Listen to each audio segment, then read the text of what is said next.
Hello, everyone. This is Brett, and thank you for tuning in. Today, we're talking about the new Depeche Mode album, Memento Mori.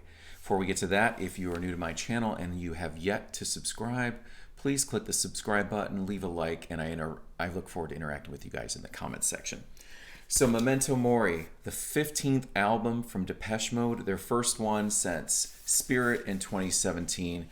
And of course, the first one since the passing of founding member Andrew Fletcher last year in 2022. For me, this is exactly the Depeche Mode album that we need right now. The one I was hoping for. It is dark, minimal. It sounds vintage, yet totally contemporary. It was produced by James Ford, the drummer of the Last Shadow Puppets. He produced 2017 Spirit.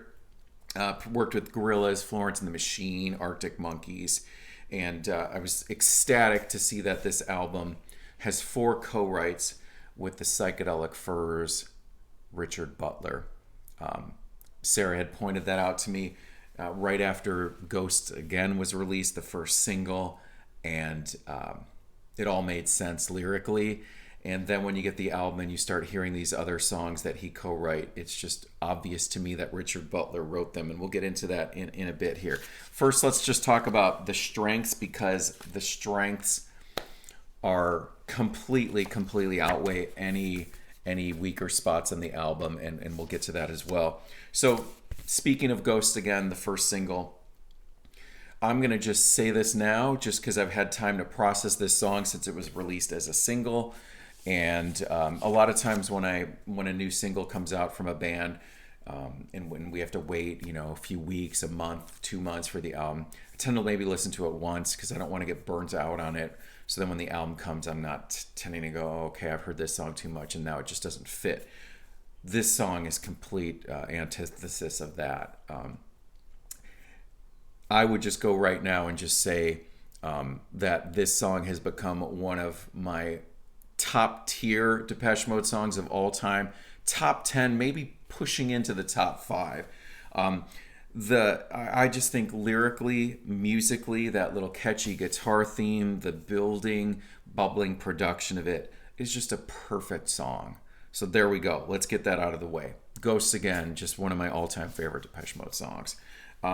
Another favorite of mine, People Are Good. It has this total early Depeche Mode sound, also reminiscent of Kraftwerk's Computer World album. The lyrics on this one, there's just this internal conflict that I really notice in there.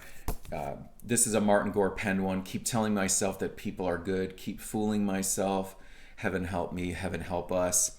Keep reminding myself that people are good. Keep fooling yourself. It's just wanting to believe that people are good, but we just see all these terrible tragedies, and you want to keep believing that, but then just all these examples that just continue to it's just this internal struggle. I thought that was just well written. The song itself is just another extreme high point of the album. Wagging Tongue, the second song on the album, it's a Martin Dave co-write. Martin Gore's backing vocals remind me of Alison Moyet from Yazoo, which is interesting because that's the album Vince Clarke formed with Alison Moyet after he left Depeche Mode after their first album. Vince had written most of the tracks on Speak and Spell. And it reminds me of, OMD, makes me think of even like English Electric OMD, like Helen of Troy or Metroland. Once again, Kraftwerk, and also reminiscent of just early Depeche Mode. Before We Drown is another standout. That emotional chorus, Martin's backing vocals, harmonies, just beautiful. Other favorites, Caroline's Monkey and My Favorite Stranger, which are also co-writes with Richard Butler. When I saw the title Caroline's Monkey, I just immediately thought, of course, that's a Richard Butler song. He's used the character of Caroline on a few occasions. The most notable one is Pretty in Pink. That's the main character in that song. Also, to dig even deeper, his 2006 solo album, there's a song called California on there, which is just a stunning piece of music.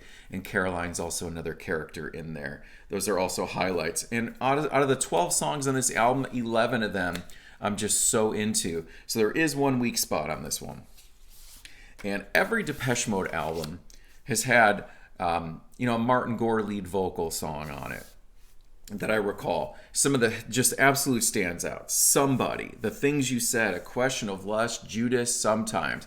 They're just always highlights. And even on the Depeche Mode live shows, Martin sings, takes the lead spot. But on this album, I think the Martin lead vocal song was the weakest spot on the album. And it appears right at track 6. It's called Soul With Me. And it starts off, and right away I'm just like, wow, what is this? It reminds me of something off of side 2 of David Bowie's Heroes album, or Low, though it's just like dark, brooding synth instrumental. And then the verse comes in and it takes this turn into adult contemporary land. And it just immediately made me think of late 80s, early 90s. The only reference I could come up with is it reminded me of like Anita Baker. And nothing against Anita Baker, but it just felt out of place on this particular album, and just the feel of the songs. And then all of a sudden this song just felt like it stood out as just not belonging, and it just took me out of it. So yeah, and I want to get to that song in relating to the packaging and the song sequencing and the price of it too, because that all comes into play for me. So let me just show you this vinyl edition. Some of you, I assume, already have it. Some are on the fence of whether they're going to buy the vinyl edition, because it is, when I got it, it was $42. And this is a 2-record set. The packaging is, of course, beautiful. It's a trifold, so it does open up, and you have some great pictures of David Martin, and then it has the dedication to Andrew Fletcher, and it has the 3 pockets. And right before I filmed this video, I realized something was rattling around in the inside, and I first thought it was like a download code or something, but no, inside that middle pocket there's actually a fold-out poster.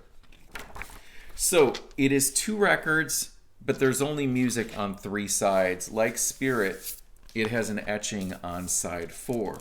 So keep that in mind if you're going to buy the vinyl edition, that there's only music on 3 sides. And it does have the angel wings on it, and it has Est Vere Malice etched into it as well. So the album itself is about 50 minutes long, and I appreciate albums that aren't overindulgent and just too long. So 50 minutes is a great sweet spot. But it is only on 3 sides, and if you keep in mind what I was talking about with the song Soul With Me, if they would have removed that track, we would have had around a 45-minute album. It would have easily fit on just 1 single record. Thus, ideally cutting the price, $25. But just keep in mind, $42 this is. And we're in a time of just like records are just skyrocketing in price. And, stretching it out over 2 records feels a little bit like a justification from the label to just charge more. So that is just a bit of a gripe for me on that. And knowing full well that there's, Depeche Mode is one of the biggest bands in the world. People are going to buy this regardless of the price. But $42 is pretty steep. So anyways, those are my thoughts on Memento Mori. I have to say, I love this album. It's been getting played over and over again. And I look forward to reading your guys' thoughts, some favorite songs of yours. Soul With Me, am I wrong about that one? Are some of you out there watching this, is that your favorite song on the album? Let me know. Let's talk about it. Thanks for watching.